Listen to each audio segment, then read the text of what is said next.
The screen of my husband's old phone illuminates my face in the darkness of our bedroom closet. 3 years after his death. And here I am, clutching his iPhone like it holds the answers to questions I never thought to ask. I'm Elizabeth, Liz to those who know me well, and what I'm about to discover will shatter everything I thought I knew about my family. Found something interesting? Nathan's voice cuts through the silence, making me jump. My eldest son leans against the doorframe, his silhouette blocking the hallway light. There's something in his tone that sends a chill down my spine. Just going through some old things. I slip the phone into my pocket, but Nathan's eyes follow the movement, thinking about donating them. He steps into the closet, too close for comfort. After 3 years seems sudden. Nothing sudden about grief, Nathan. I move past him, forcing casualness into my steps. Sometimes it takes years to let go. Or to start digging. His words follow me down the hallway. In the kitchen, I pour myself a glass of wine with trembling hands. The texts I found moments ago swim through my mind. Conversations between James, my late husband, and Mark Reynolds, his supposed best friend. Numbers, accounts, threats. My phone buzzes. Lucas, my younger son. Mom, you okay? Nathan just called me. Said you were acting weird. I stare at the message. Of course Nathan would call Lucas. He always does when he's worried I might discover something. I type back. All good. Having dinner with Sarah tomorrow. Love you. Sarah, my sister-in-law, needs to see these messages. As a lawyer, she'll understand their implications better than I can. But there's something else gnawing at me. Nathan's name appeared in those texts too many times to be coincidental. The doorbell rings, startling me from my thoughts. Through the peephole, I see Emily, Nathan's fiancée, standing on my porch with that perfect smile of hers. Elizabeth! She hugs me as I open the door, her designer perfume overwhelming. I was just passing by and thought I'd check on you. Nathan mentioned you seemed upset earlier. I force a smile. That's sweet of you both, but I'm fine. Just sorting through some memories. Of course. Her eyes dart past me into the house. Mind if I use your bathroom? These pregnancy hormones, you know. I gesture toward the hallway, watching as she disappears inside. My future daughter-in-law, carrying my first grandchild, and yet something about her presence here feels calculated. When she emerges, her smile seems different. Thanks. Oh, and Nathan asked me to grab that old phone of James's if you still had it. He mentioned wanting to check for some old family photos. My hand instinctively touches my pocket. I haven't come across it yet. Still lots of boxes to go through.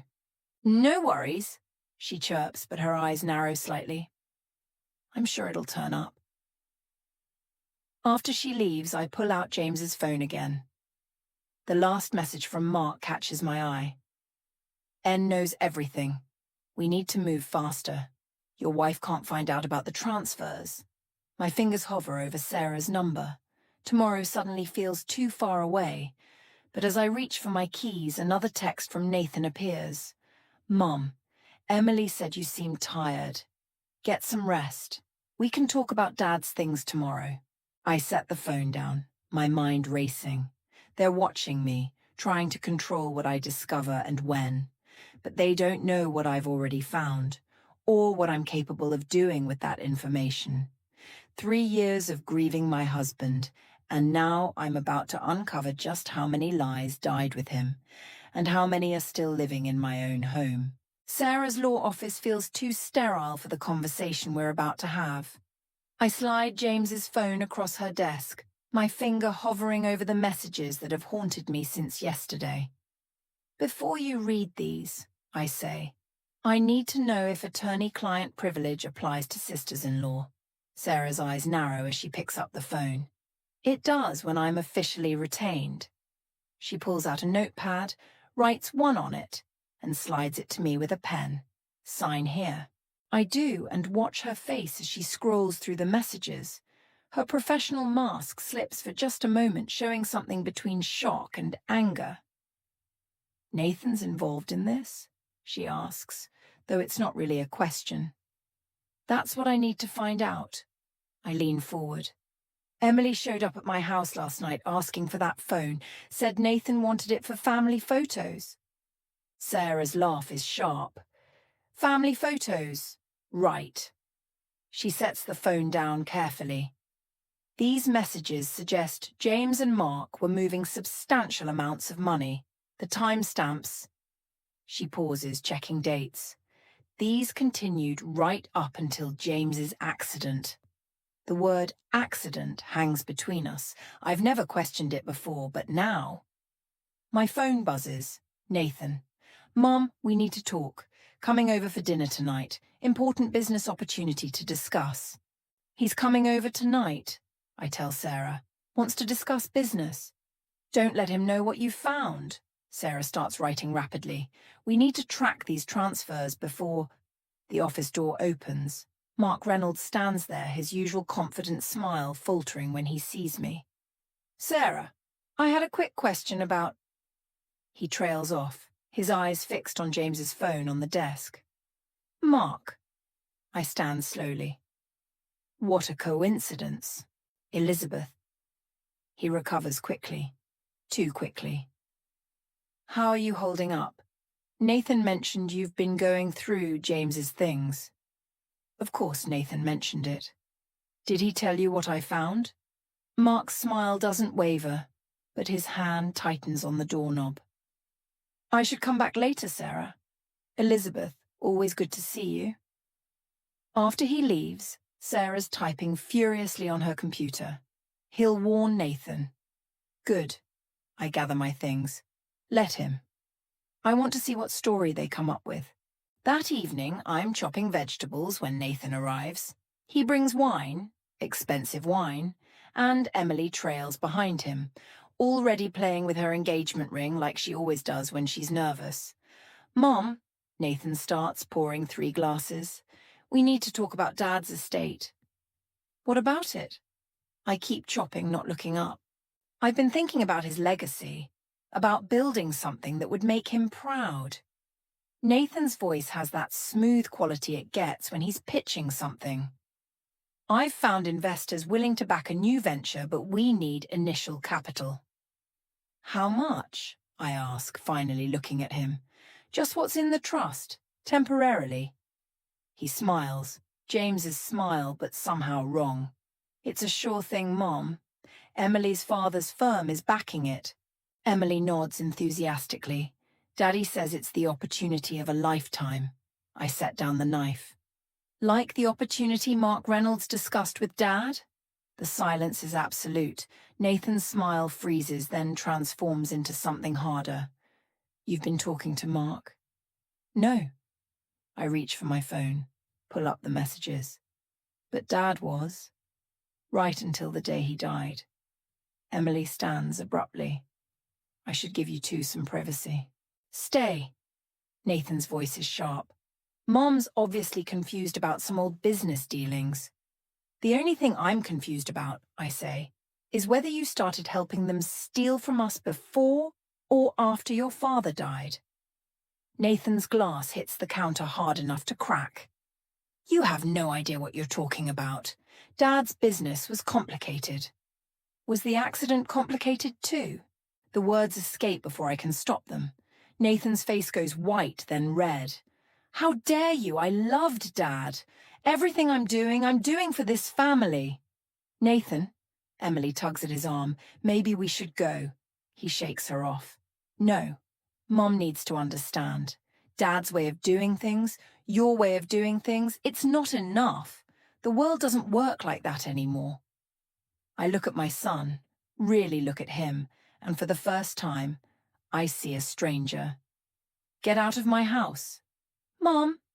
"Get out. Both of you." After they leave, I text Sarah. "It's worse than we thought. Nathan knows everything." Her response comes quickly. "Don't confront him again. I'm pulling the trust records tomorrow. And Elizabeth, Be careful. Mark's been asking questions about James's accident report. Lucas's studio apartment smells of turpentine and coffee when I arrive with Sarah's files. He takes one look at my face and clears his easel from the kitchen table. You found something bad, he says, not a question. I spread out the bank statements Sarah uncovered. Your brother and Mark Reynolds have been systematically draining Dad's estate for months, even before. My hands shake as I point to a series of transfers. The last one was made an hour before the accident. Lucas studies the papers, his artist's hands tracing the numbers. Nathan always said Dad promised to fund his business ventures. These aren't business ventures. I pull out another document. Sarah traced the money. It's being funneled through shell companies, then disappearing into offshore accounts. Mom, Lucas's voice is gentle. What aren't you telling me? Before I can answer, my phone buzzes. A text from an unknown number. Meet me at James's grave. Noon. Come alone. Mark. Lucas reads it over my shoulder. You can't go. I have to. I gather the papers. Mark knows something about the accident. I saw his face when I mentioned it to Nathan. Then I'm coming with you. No. I touch his cheek, remembering when he was small enough to carry. I need you to do something else. Go to Emily's father's office. Find out what you can about their investment firm. Emily's father? Lucas frowns. What does he have to do with this? Nathan said he's backing the venture, but according to Sarah's research, his firm declared bankruptcy 3 months ago. The cemetery is empty when I arrive, except for Mark standing at James's grave. He looks older than I remember, haunted. Elizabeth. He doesn't turn around. I was hoping you wouldn't dig this deep. Tell me about the accident. It wasn't supposed to happen that way. His voice cracks. James found out what we were doing. He was going to expose everything. My world tilts. What are you saying? Nathan came to me first, 6 months before, had this brilliant investment scheme, needed startup capital. Mark laughs bitterly. I saw an opportunity, used him to access James's accounts, but James figured it out. And you killed him. No, Mark turns, face ashen. God, no. We just needed him to back off. Nathan said he'd talk to him, make him understand. The brake lines, that wasn't part of the plan. The ground seems to sway beneath my feet. Nathan tampered with the brakes. He said it would just scare James, force him to listen. But the road that night? Mark stops, looking past me. Elizabeth, behind you. I turn to see Nathan standing there, Emily beside him. His face is a mask I don't recognize. I wondered how long it would take you to crack, Mark. Nathan's voice is ice. Mum, you shouldn't believe everything you hear. Mark's been unstable since Dad died. Guilt does funny things to people. Nathan, Emily tugs his sleeve. We should go. No. He shakes her off. Mum needs to understand. Everything I did, everything Dad died trying to stop, it was all for us. The family legacy he was too scared to build. You killed him. The words taste like ash. Your own father. I tried to reason with him. Nathan's composure cracks. He wouldn't listen, just like you won't listen. The money's gone, Mom. All of it. And if you don't help me fix this, Emily's father will destroy what's left of our family's reputation. My father? Emily steps back. Nathan, what are you talking about? The bankruptcy was a front, he snarls. Your father's been laundering money through my companies. If I don't deliver, he'll expose everything. I watch my son unravel, this stranger wearing Nathan's face. Behind him, Emily backs away, horror dawning in her eyes. Mark stands frozen at James's grave. My phone buzzes. A text from Lucas. Mom, get out of there. Emily's father isn't bankrupt. He's FBI. They've been investigating Nathan and Mark for months. I look up to see Nathan reading the same message over Emily's shoulder. Our eyes meet, And in that moment, I see the little boy who once needed me to check under his bed for monsters. But now I know where the real monsters are. Nathan, I say softly, what have you done? The FBI office is sterile and cold, much like the truth I'm about to share. Agent Sanders, Emily's father, sits across from me, his expression unreadable as Sarah arranges documents on the table between us. Mrs. Turner, he says, we need to discuss your options. Options. Such a clean word for such a messy situation. You mean whether I'll testify against my own son? Nathan's involvement goes deeper than you know. He slides a folder across the table. These transactions suggest James's death wasn't the impulsive act Mark described. My hands won't stop shaking as I open the folder. Insurance policies, offshore accounts, a second will I've never seen before. He planned it, I whisper, months in advance. Mom. Lucas's voice from the doorway makes me turn. He looks exhausted, paint still under his fingernails from his latest piece. Emily's here. She enters like a ghost, her engagement ring conspicuously absent. Elizabeth, I'm so sorry. I didn't know. Not at first. When did you figure it out? The question comes out sharper than I intend. 3 months ago. She won't meet my eyes. Nathan started talking about James's accident differently, like it was necessary. When I told Dad, you were already working with the FBI. The pieces click into place. That's why you pushed for the pregnancy announcement. We needed Nathan to accelerate his plans. Agent Sanders' voice is professional, detached. The pregnancy gave him a reason to push for access to the remaining trust funds. My laugh sounds hollow even to me. And I thought he was just being an eager father. Sarah touches my arm. Elizabeth, you need to decide. Nathan's meeting with Mark tonight. The FBI can move in, but your testimony would destroy him. I finish for her. But he destroyed himself the moment he decided to kill his father. My phone buzzes. Nathan. Mom, I can explain everything. Meet me at the house. Just you. Please.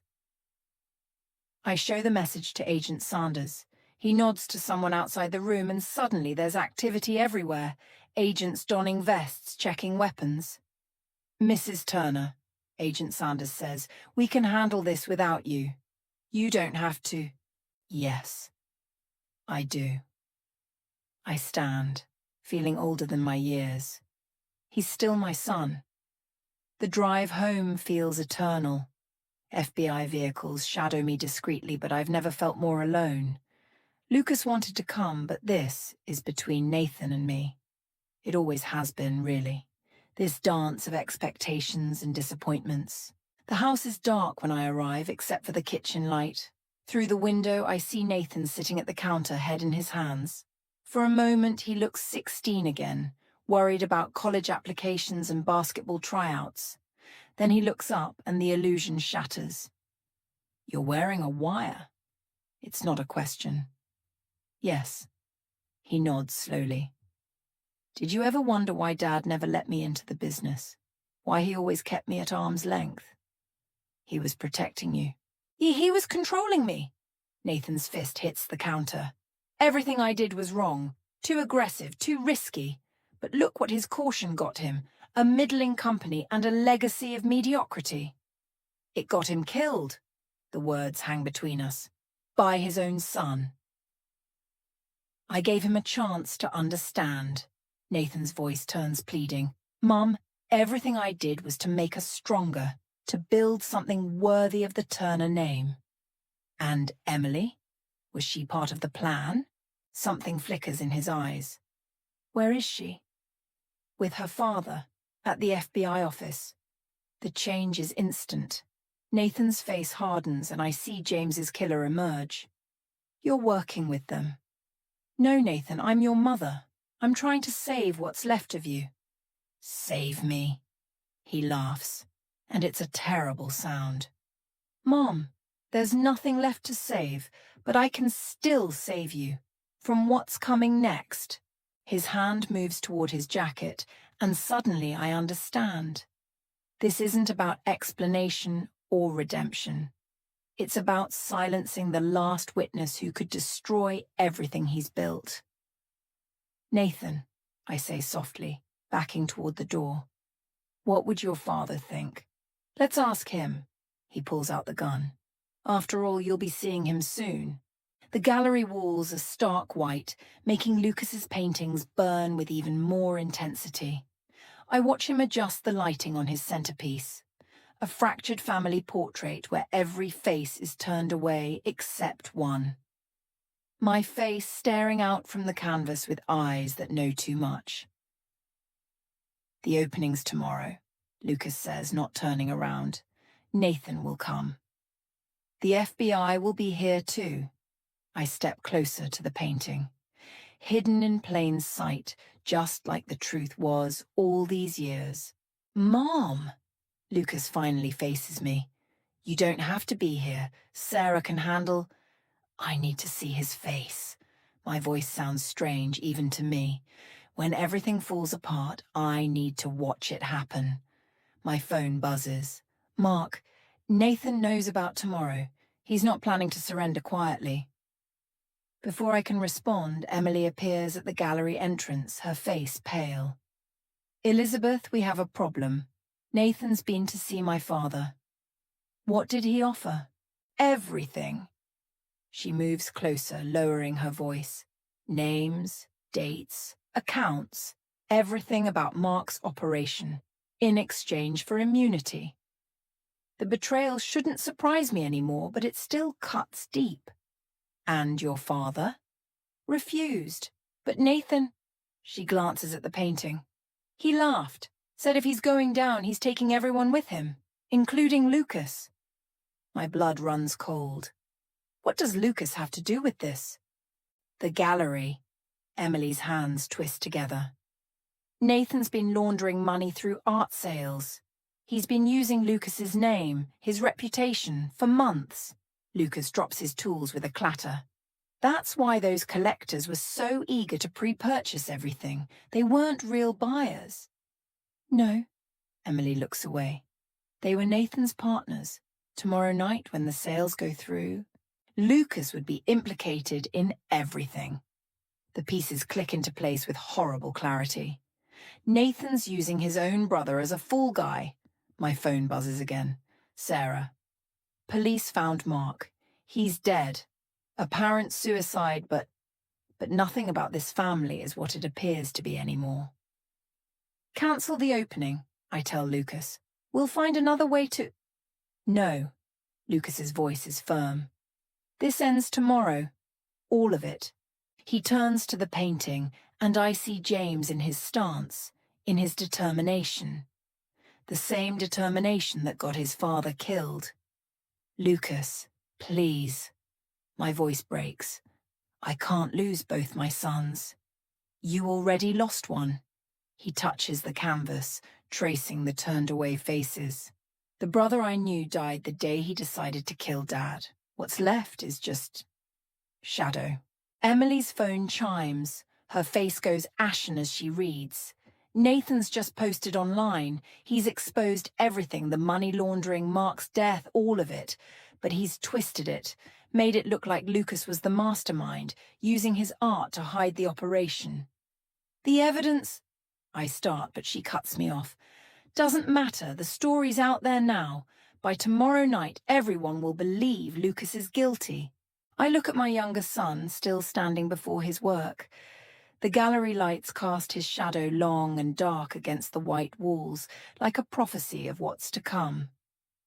Then we change the ending, I say, an idea forming. Nathan wants to destroy his brother's reputation. Let's give him exactly what he expects. Mom? Lucas turns, wary. The opening continues as planned, but instead of your usual pieces, I gesture to the family portrait. We tell the real story, every painting, every piece, the truth about Nathan, about James, About all of it. He'll try to stop us, Emily warns. I'm counting on it. I pull out my phone, texting Agent Sanders. Nathan wants an audience for his revenge. Tomorrow night, he'll have one. Lucas studies me for a long moment. This could destroy everything. The gallery, my career. Your father died protecting this family's secrets. I touch his cheek. Maybe it's time we stopped protecting them, too. As I leave the gallery, I pass the family portrait one last time. In the harsh lighting, the turned-away faces seem to mock me, while my painted eyes stare back with a challenge I finally understand. Tomorrow we all face forward. Tomorrow we all see the truth, even if it kills us. The gallery buzzes with voices and champagne glasses, a perfect facade of normalcy. I watch from near Lucas's centerpiece as Sarah positions the FBI agents among the crowd. Agent Sanders stands by the entrance, Emily at his side, both pretending to admire a particularly haunting piece. Nathan as a child, his face half in shadow.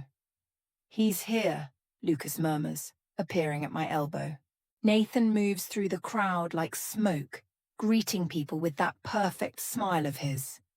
The smile that convinced everyone, including me, for so long. He pauses at each painting, his expression growing darker as he realizes what Lucas has done. Turned every canvas into a piece of evidence, every brush stroke an accusation. Quite a show, Nathan says, reaching us. Though I expected more subtlety from you, little brother. Like the subtlety of framing me for money laundering. Lucas doesn't back down. Speaking of money, Nathan's eyes find mine. The transfers are already processing. By midnight, the gallery's accounts will be empty. Every sale, every commission, gone, along with proof of where it all really went. My hand tightens on my glass.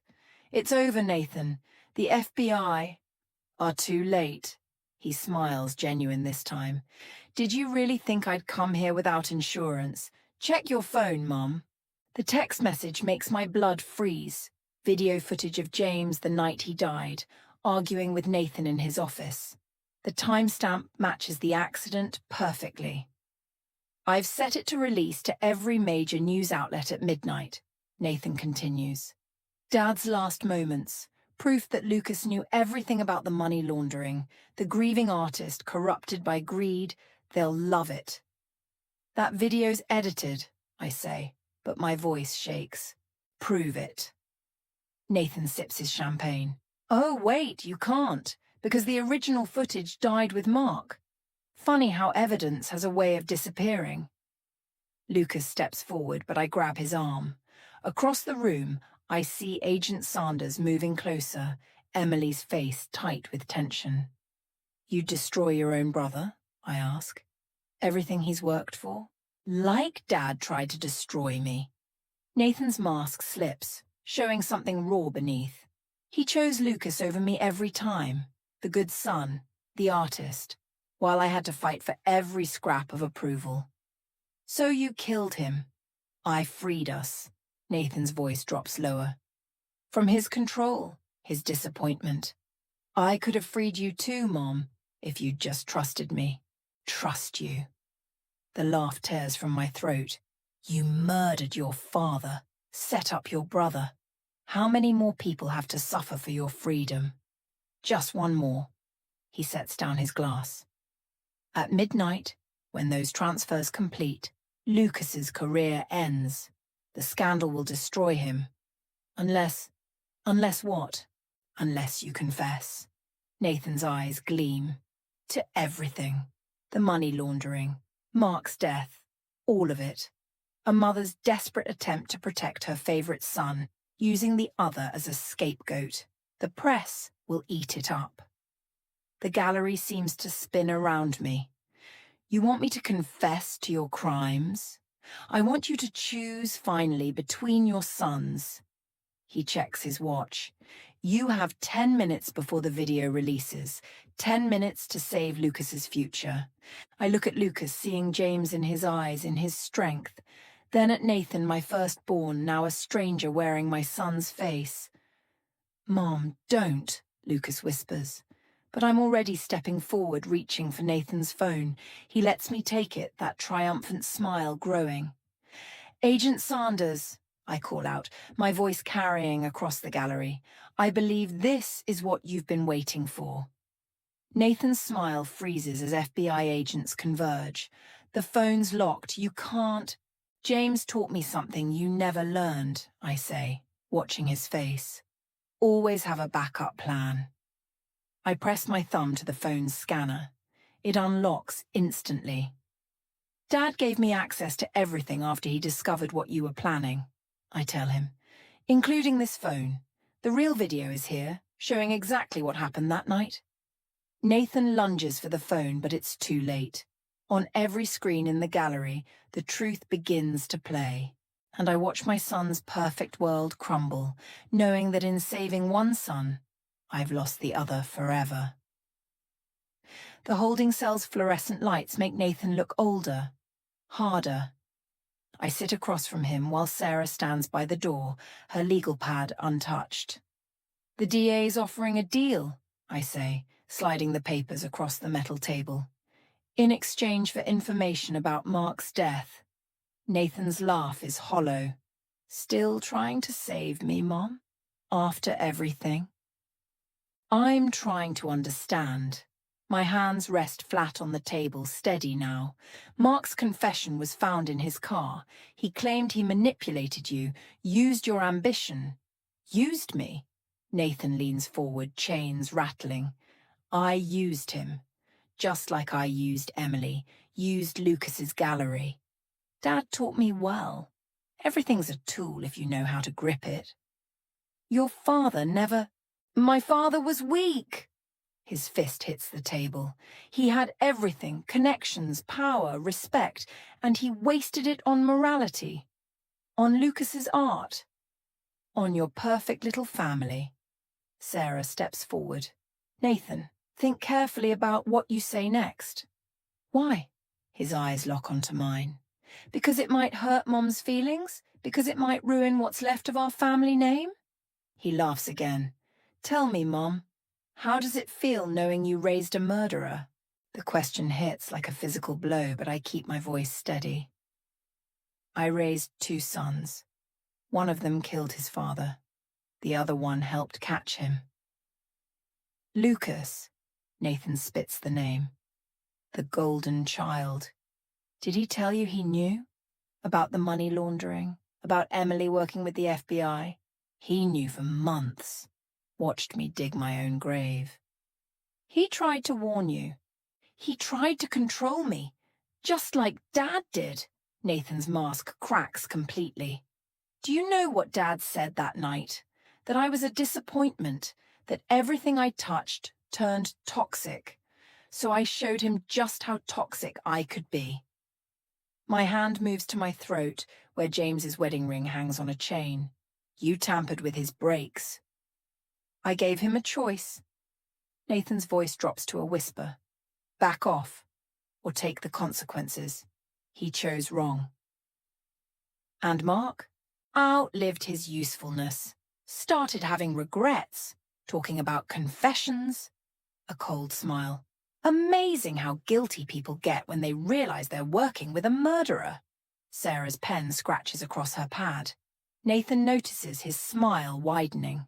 Writing this all down, Aunt Sarah? Good. Make sure you include how Mum's perfect parenting created this monster. How Dad's constant disappointment shaped me. How Lucas's talent poisoned everything. No. I stand slowly. You don't get to blame us for your choices. Choices? He laughs. Like the choice you made at the gallery, sacrificing one son to save the other. I chose justice. You chose Lucas. Like always. His chains rattle as he stands. But here's what you don't know, Mom. That video you found, the one that exposed everything, I wanted you to find it. My breath catches. What? Dad's phone, the texts, Emily's involvement, all of it was bait. I needed you to play your part, to be so focused on saving Lucas that you wouldn't see the bigger picture. Sarah steps forward. Nathan, stop talking. But he continues, eyes fever bright. While you were all focused on the gallery, on the money laundering, my real operation was moving offshore. Everything Dad built, everything he protected, it's gone. And the best part? It's all legal. Because you, Mom, signed it all away 3 months ago. The memory hits me. Papers Nathan had me sign during Lucas's first gallery showing, when I was distracted with pride and champagne. Power of attorney, he says softly. You gave me everything, and now I own what's left of Dad's legacy, what's left of his precious reputation. Sarah's already on her phone, but I can see in her face it's too late. I look at my son, this stranger wearing Nathan's face, and finally understand. This wasn't about money or power or even revenge. It was about destroying everything James loved, piece by piece, starting with me. The prison visiting room smells of industrial cleaner and stale coffee. Nathan sits across from me, orange jumpsuit stark against his pale skin. This isn't a scheduled visit. He requested it, his first contact since the sentencing 6 weeks ago. You look tired, he says. Selling a company takes work. I keep my voice neutral. Even one that's been gutted. Is that why you're here? To tell me how you salvaged Dad's legacy? I'm here because you asked. I study his face, searching for my son beneath the stranger's mask. Though I don't know why. Nathan's fingers drum the table, a nervous habit from childhood. Emily's pregnant, for real this time. The news hits like a physical blow. How far along? 4 months. She didn't know during everything. He won't meet my eyes. She's moving away, doesn't want the baby growing up with my name. I think of James, of all the grandchildren he'll never meet. What do you want from me, Nathan? The truth. His voice cracks slightly. Did Dad ever say he was proud of me? Even once? He was proud of who you could have been. The words taste bitter. But you chose to become someone else. Someone stronger. Someone alone. Silence stretches between us. Through the window, I watch Lucas in the parking lot, waiting by the car. He's sold every painting from that gallery showing except one, the family portrait with the turned-away faces. Lucas's new gallery opens next week, I say, in Dad's old office building. Nathan's laugh is hollow. Fitting. The prodigal son inherits everything. He inherited nothing. I sold everything you left us, donated it all. Now he looks at me. Your father's legacy isn't buildings or bank accounts. It's the choice between right and wrong. The choice you failed to make. And you? His eyes narrow. Did you make the right choice, turning in your own son? I chose justice, like your father would have. Justice? Nathan leans back. Tell me, Mom, was it justice when you signed those papers without reading them? When you let your pride in Lucas blind you to what I was doing? When you... Stop! I stand, my chair scraping loud against the floor. You don't get to rewrite this story. Your father is dead because of your choices. Mark is dead because of your choices. That's your legacy, Nathan. Not Dad's company, not Lucas's success. Just choices and consequences. He's silent for a long moment. The baby's a boy. The words hang between us like smoke. I reach into my bag, pull out an envelope. What's this? Letters. From your father to you. He wrote them every birthday, never sent them. I place them on the table. I found them in his study last week. Nathan's hand shakes as he touches the envelope. Why show me these now? Because you need to understand what you destroyed. I move toward the door. And because that baby deserves to know there was good in his family, once. Mom, his voice stops me. Will you tell Lucas about the baby? Yes. Will you tell him about these letters? I look back at my son, seeing for the first time a glimmer of uncertainty in his eyes. No. Some secrets should stay buried with their consequences. Outside, Lucas helps me into the car. You okay? I touch James's ring around my neck. Drive to the gallery. I want to see that painting again. At the gallery, I stand before the family portrait. But now, in the harsh light of truth, I see what I missed before. The turned-away faces aren't hiding. They're looking towards something in the distance, something beyond the frame. While my painted eyes stare straight ahead, seeing everything, bearing witness. Just like James would have wanted. Lucas touches my shoulder. Ready to go home? Yes, I say, turning away from the past and its shadows. I'm ready. Behind us, the painting watches with knowing eyes, holding its secrets close, just as our family always has. Just as we always will.